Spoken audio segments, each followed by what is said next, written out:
સત્ય સનાતન સતી ધર્મની એક શબ્દ ગુરુદેવ કા અનેતા કાય અનંત વિચાર થકે મુનિજન પંડિતા જેનો વેદ ન પામે પાર તત્વ સાર ત્રિલોકમાં ગુરુ ગોવિંદ કરો આદયંત મધ્ય એક છે હરે ગુરુ સંત સ્વરૂપ સદગુરુ ને શરણે નમો આને માગો પ્રેમ પ્રસાદ દયા કરે ગુરુદેવજીઓ હરિ રસયામૃત સ્વાદ સદગુરુ મહારાજની જય. ખૂબ મહારાજે આનંદ કરાવ્યો. ધનજી મહારાજે, ભૂપત મહારાજે.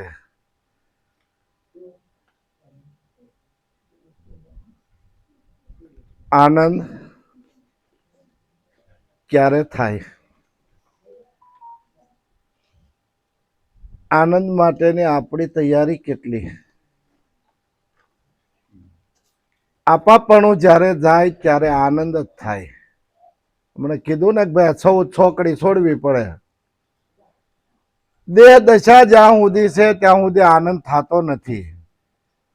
ગંગામાં કે ભાઈ આ આનંદ કોણ કરાવે? ગુરુ મહારાજ કરાવે. તો ગુરુ ક્યાં છે?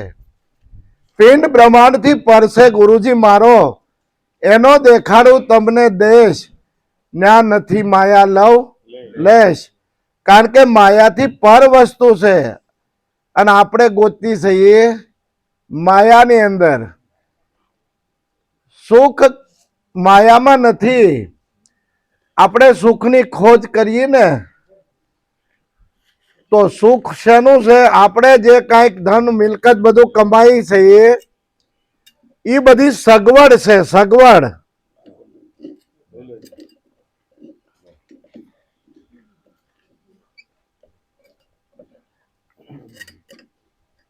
આ તો બધી સગવડ છે. સગવડ ને આપણે સુખ માની બેઠા અને મનથી પાછા દુખી. પણ જ્યારે સુખ મનની અંદર પ્રગટ થાય ને ત્યારે સુખ કયું ન જાય સત્સંગનું. આઠે પોરે આનંદ થાય. આઠે પોર. અને આવું સુખ નિરાત મહારાજને થયેલું. આઠે પોર દિવસને રજની વિસરશો નહીં વાલા. નિરાત નામ ગુરુનું નિરખે એના બધાય મનોરથ હાચા. કારણ કે જે કાંઈ મનની અંદર મનોરથ કર્યા હોય ને બધા હાચા થઈ જાય. પણ ગુરુને કાયમ માટે નિરખે. તો ગુરુને નિરખવું એટલે આ દેહ ગુરુને કાયમ જોવાના? એ તો ઘાટ છે. ઘાટ આવે ને ઘાટ જાય. પણ ગુરુ મારો ને જન્મે ના ઉતરે, ન ધરે જનની ગર્ભે વાસ. જન્મે ને મરે ઈ તો બધો માયાનો વિલાસ. કારણ કે ગુરુ માયાથી પર છે. આ ગંગામાએ કીધું ને પિંડ બ્રહ્માંડ થી પર છે. આ ગુરુની વાત છે. એટલે ગુરુની ડગલે ને પગલે જરૂર છે. ગુરુ એટલે જ્ઞાન. જ્ઞાનની જરૂર કોને નથી? બધાને જરૂર છે. પણ આ જીવને છે ને સમજણ વગર સુખ થતું નથી. સમજણ વિના સુખ નહીં. આ જીવને વસ્તુગતે કેમ કરીને ઓળખાય? આપમાં વસે છે આપનો આત્મા, છતાંય જીવપણું ન જાય. કારણ કે જીવપણું મટતું જ નથી. આપણે બધા જીવીએ છીએ, જીવ દશામાં જ જીવીએ છીએ. પણ જન્મતાની સાથે શિવ હતો. પણ આ પવનનો વાયરો વાયો ને, માયાનો વાયરો વાયો એટલે થઈ ગયો જીવ હતો શિવ ને થઈ ગયો જીવ. આ જીવ દશા ક્યારે મટે? અનહદ શીતવે, કે બધાની અંદર મારો પરમાત્મા તત્વ સ્વરૂપ સાર સ્વરૂપે રહેલો છે, અને સાર સમજે ને ઈશાનો. જો આ સાર નથી સમજાતો ત્યાં સુધી આનો આપણને આનંદ આવતો નથી. અત્યારે રાત્રિ છે, આપણે બધા ભેગા થઈ અને આરાધ કરવા મળી કે ભાઈ સૂર્ય સૂર્ય સૂર્ય સૂર્ય, તો હું સૂર્ય ઉગી જાય? ન ઉગે. પણ જો જ્ઞાનનો સૂર્ય ઉગે ને હૃદય કમળની અંદર, રવિ રવિ કહેતા રજની નહીં ટળે. રવિ રવિ કરવા બધા બેસી તો એમ કઈ અંજવાળું થાય નહીં, પણ રવિ ઉગે હૃદય નિજ ગુરુ જ્ઞાનનો, તો અંધારું તો ઉગી પૂછડીએ ભાગી જાય. જ્ઞાનનો સૂર્ય ઉગે ને તો અજ્ઞાન રૂપી અંધારું જાય, નહીતર જાય એવું નથી. સંતો કહેશે અંધારું જાય ને ઉલેસતા, ભલે કોટી યુગ જાય પણ રાહ જોવાય ઊભું ન રહે, જ્યારે દિલમાં દીવડો થાય. પોતાને જ્યારે ઓળખે ને, દિલમાં દીવો જ્યારે થઈ જાય કે હું છું કોણ, હરી છે કેવા, જ્યાં સુધી નહીં સમજાયા, આપમાં હરીને આપે નો ભાળ્યા, તો મિથ્યા જન્મ ગુમાયા. આપણો જન્મારો આમનામ વહી જવાનો છે, કારણ કે 5 તત્વનો દેહ ધારણ કરીને આવ્યા છે, અને પાછા આવ્યા છે એટલે બધા જવા માટે જ આવ્યા હોય, કોઈ રોકાવા આવ્યા નથી. જવાનું છે એ બધા નક્કી છે, પણ આ ખલકાને જો આત્માને જાણી લીધો તો આત્મા જન્મતોય નથી ને મરતોય નથી. જન્મ મરણ દેહને છે, દેહ આવે ને દેહ જાય. પણ સદગુરુના શરણે જે ગયા છે એને ખબર છે આત્મ તત્વ શું છે. અને સદગુરુ શરણે જવાનું કારણ આપણી ભ્રમણાને મટાડવા માટે જવાનું છે. કારણ કે બ્રહ્મ તો હમણે વાત કરી કે આ બધાની અંદર બ્રહ્મ તો છે જ, પણ એ બ્રહ્મ ઓળખાતો નથી, અને ભ્રમ માલપા પેસી ગયો છે. એટલે મીરાબાઈને કહેવું પડ્યું, ભ્રમણાને ભાંગ્યા વિના ભવના ફેરા નહીં મટે, આત્માને ઓળખ્યા વિના લક્ષ 84 નહીં ટળે. કારણ કે આત્માને ઓળખવો પડશે, અને જેને ઓળખ્યો છે એને કીધું છે કે આત્મા ઓળખાય છે. તો આ આત્મા કોણ? તો સંતો શોખવટ કરે, આ તમે પોતે આતમ આતમ આતમ સગળે એક જ આતમ પ્રકાશ છે. હુમાં તુમાં અને સર્વેમાં એક જ આત્મ પ્રકાશ છે. બધાની અંદર એક જ આત્મ તત્વ પ્રકાશ કરી રહ્યું છે, અને પ્રકાશ એટલે જ્ઞાનનો. સમજણ વિના સુખ ન થાય, કારણ કે સમજણ છે ને એ મોટી છે. સમજણ જીવનમાં મોટી છે. એટલે ગુરુ મહારાજ આ જીવને યુક્તિ કરીને સમજાવે છે. હે મારા ગુરુજીએ જુગતે કે દે, મને વરરુડાને દે દે. મારા ગુરુજીએ જુગતે કે દે, મને વરરુડાને દે.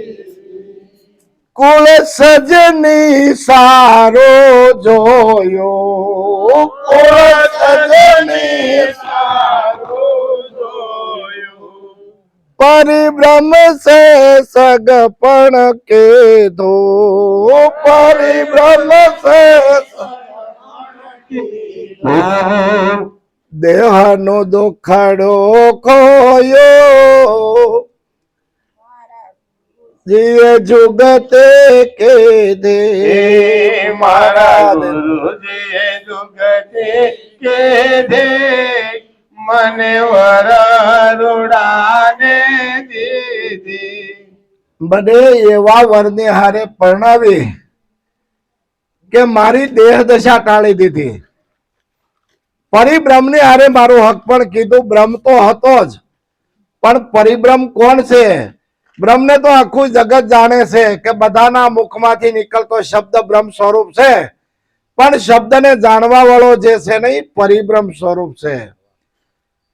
એટલે સંતો કે પરે બ્રહ્મ સ્વરૂપ છે આપણું, હું પરિણામ સ્વરૂપ પાસે આપણું. પોતાનું સ્વરૂપ કેવું છે? પરિબ્રહ્મ સ્વરૂપ છે, પણ છતાં જીવ દશા લાગી એટલે ભૂલાઈ ગયો અને ભિખારીપણું આવી ગયો. હું થોડો પરિબ્રહ્મ હોઉં, બ્રહ્મની માથે બ્રહ્મને જાણવા વાળો છે એ પરિબ્રહ્મ સ્વરૂપ છે. અને ગુરુ મહારાજે એની હારે આપણા સંબંધ બાંધી દીધો છે. કારણ કે આ જીવ દશા કાઢી શિવ બનાવી એની હારે સુરતાના લગ્ન કરી દીધા. પણ આમાં જો સમજાય નહીં ત્યાં સુધી આપણને આ વસ્તુ ઓળખાય નહીં. સદગુરુએ તો આપણું લગ્ન કરાવી દીધું અને સમજણ આપી. ગુરુ મહારાજ શું આપ્યું? સમજણ જ આપી છે, એને બીજું કઈ આપ્યું નથી. સમજણ એટલે એક વિશ્વાસ આપ્યો કે ભાઈ તું જ શિવ છો, તું જ શિવ છો. તો પોતે શિવ હોય તો આ જીવ ક્યાંથી? પણ રામાયણ ની અંદર કીધું છે ચાર જીવ, ઈશ્વર, કુટસ્થ અને બ્રહ્મ. આ ચારેનું એક જ નૂર છે, બધાનું નૂર એક જ છે. જીવ કયો તો ઈ છે, ઈશ્વર કયો તો ઈ છે, બ્રહ્મ કયો તો ઈ છે, અને કુટસ્થ. કુટસ્થ કહેતા જે સદગુરુ મહારાજે શાન બતાવી કે ઈ કાંઈ કરતો નથી. રામાયણની અંદર તુલસીદાસ મહાત્માએ આનું વ્યાખ્યા કરી છે કે રામ કેવા છે, રામ કેવા છે. તો આની વ્યાખ્યા એવી કરી, બીનું પદ છલે સુને બીનું કાના, બીનું કર કરે કરમ વિધિ નાના, આનંદ રહિત સકળ રસ ભોગી, બીનું બાની બખતા બળ જોગી. કાંઈક કર્મ હાથ વગર કરે નહીં, મુખ વગર બોલે, આવું બધું એનું કર્મ બતાવ્યું છે. રામ આવા છે. તો આ રામને આપણે ઓળખવા કઈ રીતે ઓળખવા?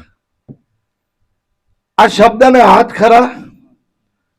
બીનું કર કરમ કરે વિધિ નાના. શબ્દથી કાંઈ પણ માગી તો આપણે બોલીએ એટલે તરત વસ્તુ આપણી પાસે આવે કે ન આવે? બીનું કર કરમ કરે વિધિ નાના, આનંદ રહિત સકળ રસ ભોગી.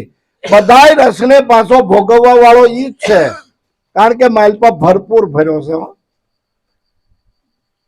બીનું પદ ચલે સુને બીનું કાના, પગ વગર હાલે. શબ્દ ને પગ નથી, પણ શબ્દ અહીંથી એક જ નીકળે ત્યાં બધે પોગી જાય છે. પગ વગર હાલે છે. જુઓ, બીનું પદ ચલે સુને બીનું કાના, કાન નથી, શબ્દને કાન નથી, પણ શબ્દ પાછા બધાયના કાન પાસે જાય, પોગી જાય છે, બધાને સંભળાય ને. આ રામ છે. એટલે કીધું એક રામ દશરથ કા બેટા, એક રામ ઘટોઘટ બેઠા, એક રામ કા सकल पसारा, एक राम सबसे न्यारा. આ ચાર રામ કીધા, પણ દશરથ રાજાએ બાણ માર્યો અને શ્રવણને વાગ્યું અને હે રામ કરીને પડ્યા. ઈ રામ કયા? કારણ કે એને માત પિતાએ હરાપ દીધો, શ્રાપ દીધા, પછી જ રામના એનો જન્મ થયો. અને શ્રવણ હે રામ કરીને પડ્યા. તો ઈ રામ કયા? કારણ કે ઈ રામનું ભજન કરવાનું છે, એ આત્મ રામ છે. એટલે કીધું છે હે આત્મ રામ ને ભજીને લાવો લીજીએ રે, આત્મ રામ ને ભજીને લાવો લીજીએ રે, સંગ હરિ ગુરુ સંતનો કીજીએ રે, સંગ હરિ ગુરુ સંતનો કીજીએ રે. હે આત્મ રામ ને ભજીને લાવો લીજીએ રે, આત્મ રામ ને ભજીને લાવો લીજીએ રે, પલે પલે આયુષ ઓછો થાય છે રે, ભલે ભલે આયુષ્ય ઓછો થાય છે રે, તારા ઘટ કઠમાં બેસીને કાળ ખાય છે રે. તારા કઠમાં બેસીને કાળ ખાય છે રે. હે આતમ રામને ભાજીને લાવો લીજીએ રે. આતમ રામને ભાજીને લાવો લીજીએ. પલે પલે આયુષ ઓછું થાય, ઘટમાં બેસીને કાળ ખાય. કારણ કે આ દેહ છે નહીં, કાયા કાળનો સારો છે, બહુ નામી બોલણ હારો છે, સુખ દુઃખ થી નિર્ગુણ ન્યારો છે. આ સુખ અને દુઃખ થી ન્યારો છે. સુખ અને દુઃખ કોને થાય છે? મનને થાય છે. હારું થયું હોય, કાંઈ પણ આપણને ખેતીમાં હારી ઉપજ આવી હોય કે હારો નફો ક્યાંયથી થયો હોય તો રાજી રાજી કોણ થાય? મન થઈ જાય. નુકસાની કરી હોય તો દુઃખ કોને છે? મનને છે. પણ આ બે થી પાર સુખ અને દુઃખ થી ન્યારો ઈશ્વર છે. અને આનું ભજન કરવાનું છે. તો એ ભજન કઈ રીતે થાય? ભજન થઈ રહ્યું છે, ભજન કરવાનું નથી. ભજન તો બધાની અંદર શ્વાસા હાલી જ રહ્યા છે, એને સુરતા જોડવાની છે. કારણ કે સુરતા દોરી જો ને લાગી જાય ને તો ભજન પલે પલે થઈ જાય એવું છે, કરવું પડે એવું નથી. એટલે કીધું છે સુરતા જેઠાણી સારી, નૂરતા છે નણદલ મારી. મેં તો સૂક્ષ્મણાની સેજે રૂડી, મેં તો પેરી અમર છોડી. કારણ કે સૂક્ષ્મણા છે ને, હમણે સૂક્ષ્મણા કીધી બરાબર. એ સૂક્ષ્મણા એટલે સુરતા. સુરતા છે એ મોટી છે એટલે એને જેઠાણી કીધી. સુરતા જેઠાણી સારી, નૂરતા છે નણદલ મારી. નૂરતા એટલે આ જોવા વાળી, આ બધું જોવે ને નૂર કે ને ભાઈ, આને માત્ર મોટામાં કઈ નૂર જ નથી. નૂરતા છે નણદલ મારી, મેં તો અમર પહેરી ચોરી. કારણ કે સુરતા જો મોટી છે એટલે એને જેઠાણી કીધી. તો જેઠાણી છે નૂરતાને નણંદ કીધી. ભાભીને બહુ હેરાન કોણ કરે? નણંદ કરે. હાંધા કરે માને એટલે ડખો થાય ઘરમાં. આ સુરતા છે ને એને હક લેવા ન દે. કોણ? તો કે ઓલી વૃત્તિઓ બધી છે ને, આપણી વૃત્તિ વિખાણેલી છે ને, એ સુરતા ઠેકાણે રહેવા દેતી નથી. સુરતા જેઠાણી સારે, નૂરતા છે નણદલ મારી. સુરતા જેઠાણી સારી, નૂરતા છે નણદલ મારી. નૂરતા નણદલ મારી, મેં તો સૂક્ષ્મણાની સેજે રૂડી, મેં તો પહેરી અમર છોડી. આ આવી છોડી કોને પહેરી હતી? આ છોડી મીરાબાઈએ પહેરી. મીરા કે હું આવા વરને વરીને હું કરું? આજ જન્મે ને કાલ મરી જાય. મેં તો વરું મારા ગિરધર ગોપાલને મારો છુડલો અખંડ બની જાય. કારણ કે આ તો અખંડ વરની વાતો છે. પણ અખંડ વરને વરવા માટે પાછા પગલા ભરાય એવી વસ્તુ નથી. આનલા હવે ના વળીએ, પાછા પગલા નો ભરીએ. મારા પૂર્વની પ્રીત જાગી. પૂર્વની જો આ પ્રીત હોય ને તો જ આ ચિત્તની અંદર છટકું લાગે, નકર છટકું લાગતું નથી.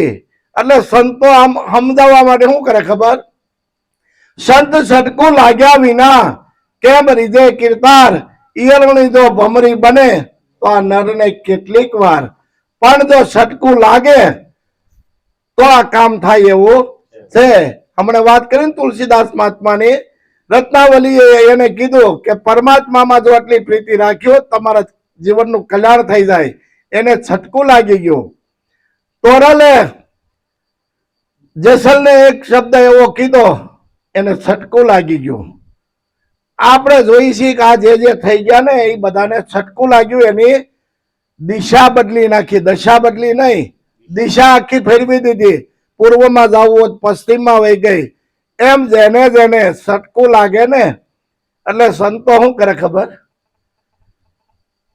ગુંજાર કરે. ઓલી ઈયળ ને ગુંજાર કરે ને ગુંડલું વળી જાય, એને પકડે નહીં. પણ જે ઈયળ ને ડંખ મારે અને હામી ઝાડ થાય ને એને પકડીને લઈ જાય દરમાં. દરમાં લઈ જાય અને ગુંજાર કરે, ડંખ મારે. પછી એને ડંખ ન મારે, ખાલી ગુંજાર કરે ને તોય એને એ ભમરી આવી જ એને બીક હોય ને. એમ સદગુરુ મહારાજ આવે અને આપણને પૂછશે તો આપણે શું કહેવું?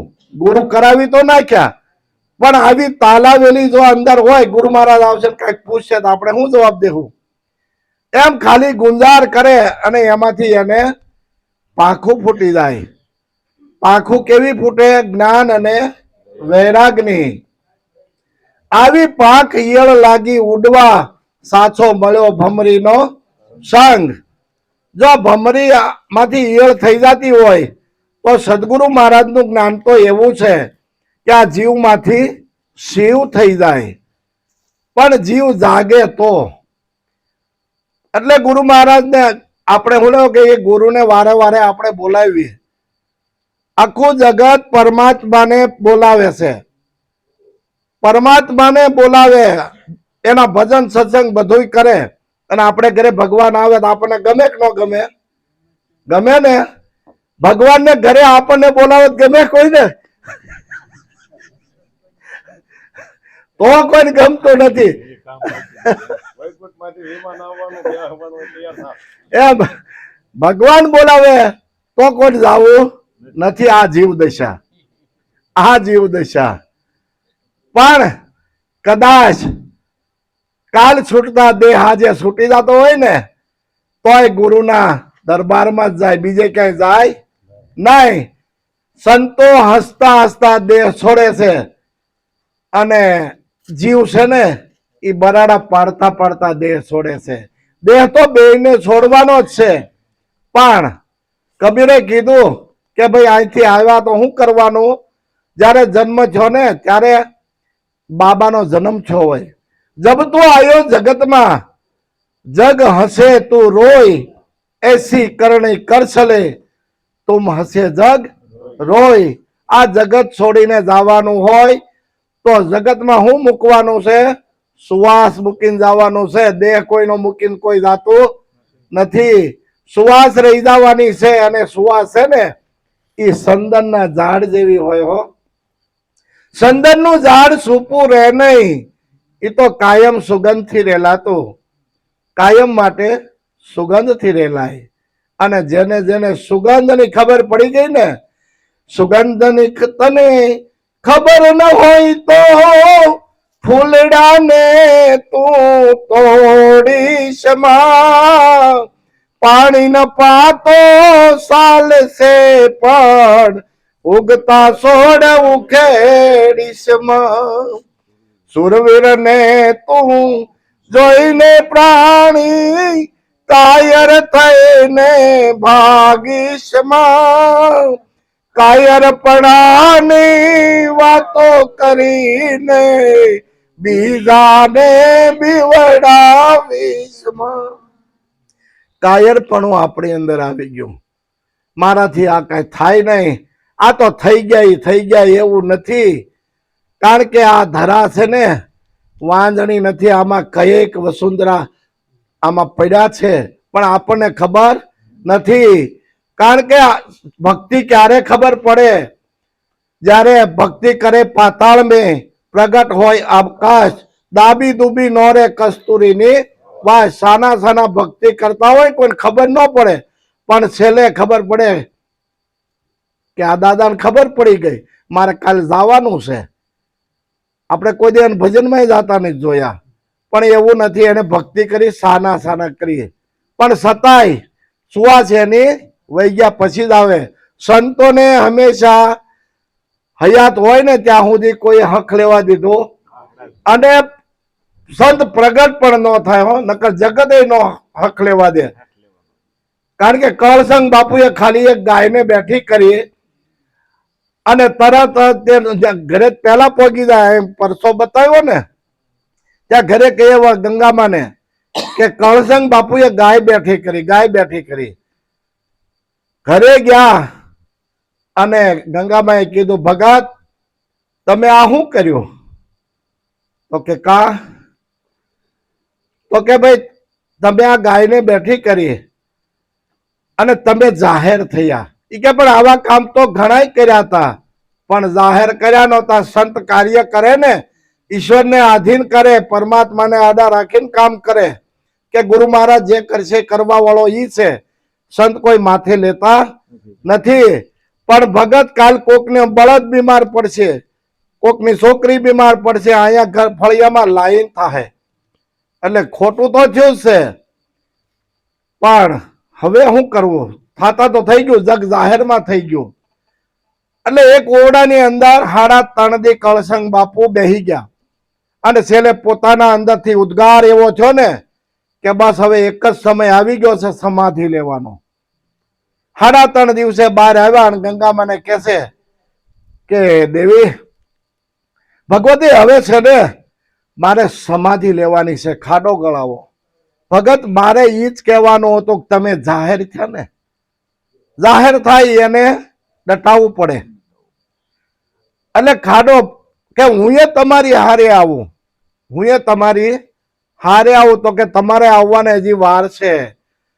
આપણે હારે હમીરભાઈ ખવાસની દીકરી આવી છે પાનબાઈ, એને તમારે પરિપૂર્ણ કરવાનું બાકી છે હજી, અને પરિપૂર્ણ કર્યા પછી તમારાથી અવાહે. અને 52 દિવસમાં 52 ભજનો બનાવી એને પૂરણ કરી અને પછી પોતે પણ સમાધિ લીધી. અને આ જગતમાં જુઓ એના એક એક ભજન આપણે જે ગાઈ છે નહીં, ઉપદેશ છે, ઉપદેશ. વચન વિવેકી જે નર ને નારી પાનબાઈ, જેને બ્રહ્માદિક લાગે પાય. કારણ કે બ્રહ્મ જેવા આવીને એને પાય લાગે, પણ ક્યારે? વચનના પૂરાઈ નર નહીં અધૂરા. વચને થાપ, વચને ઉથાપ, વચને મંડાય ધણીનો પાઠ.